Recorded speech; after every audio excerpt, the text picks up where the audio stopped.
have this function, and by process of elimination it's not quadratic because there's no square on the x. It is a square root.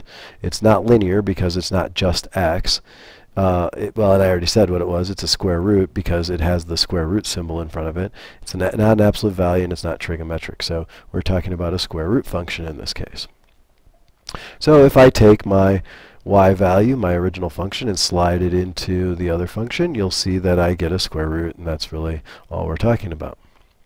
So now if I'm going to graph this, now this is where you kind of have to be smart about picking your numbers, because, well, 1 and -1 are fine. Well, -1 is not going to be too fine on this one, but 1 will work, 0 will work. The reason, I'll just start with these guys and just do these. If I put -1 in and say, I should probably put one, label it x's, and give me another column for work. So if I get another column for work, and putting that in, put my work in here. So we have x, y, and work. If I plug in y equals the square root of -1, well, that doesn't work for us. That's undefined. That's undefined for us, and so we don't have a number. We can't take the square root of a -1 in this class, so we're basically going to say that we can't use that value. We can't use any negative values, as a matter of fact, so there's nothing going on over here for the square root of -x. If I put 0 in, y equals the square root of 0, well, I get 0 for that. So that's my point. If I say y equals square root of 1, well, I get 1. Okay, so far my values I've chosen aren't too bad. Now, I probably don't want to choose the value of 2, because if I do the value of 2, then I'm going to say y equals the square root of 2, and then this will get you some kind of crazy decimal, which you can get, and it's a good, it'll be approximation. You'd have to kind of estimate where it was. So I'm going to pick a number that I can take the square root of, and that would be y equals the square root of 4, and that would give me 2 as my y value. So now, plugging in these values, I can't plug any in the negatives in. If I plug in 0, I get 0. If I plug in 1, I got 1. If I plug in 4, I'm out to 2. I bet if I plugged in 9, I would get 3 with a little work. The square root of 9 is 3, because 3 times 3 is 9. Remember, square rooting is the opposite of taking the square of something. So I'd get a nice little curve that looks like this. And so my square root function, when I graph it, and that's the one thing about these you got to understand, all of these functions that I'm showing you are the basic function, and no matter what we do to these functions, add, subtract to them, multiply or divide, these functions basically stay the same. They just get moved around on the graph. And so that's why we're showing you this. We want you to see the basic functions, and then we're going to start moving them around in the next few lessons, and you'll see how this works.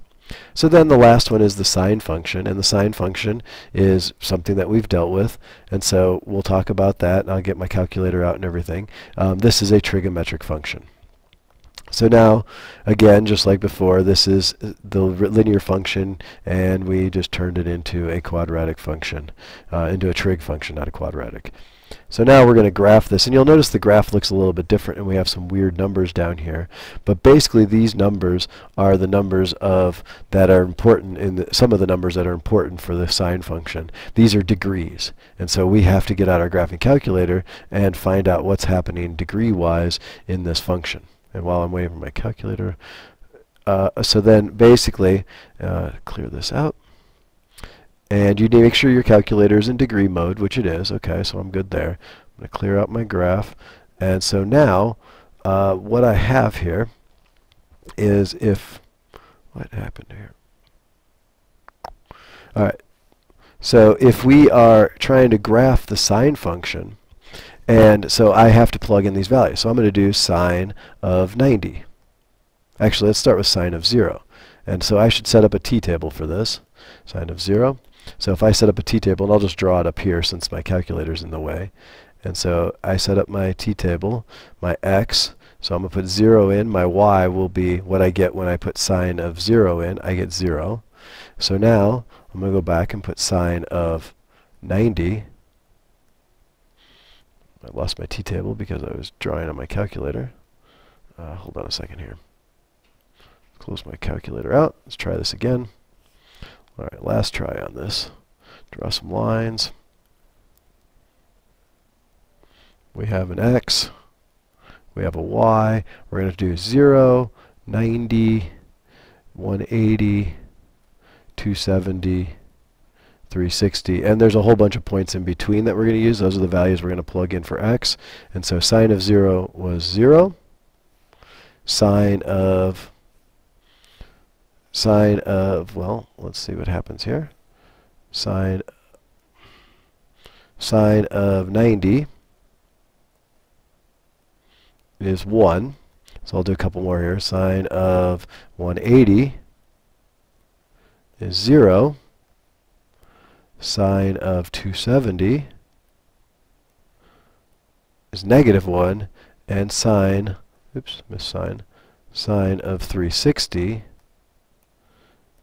is 0 again. So getting rid of my calculator here, we said that sine of 0 is 0. Sine of 90 was 1. Sine of 180 was 0. Sine of 270 was -1.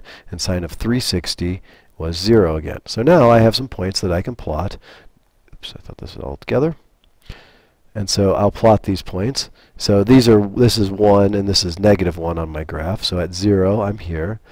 At 90 I was at +1. At 180 I was back to 0.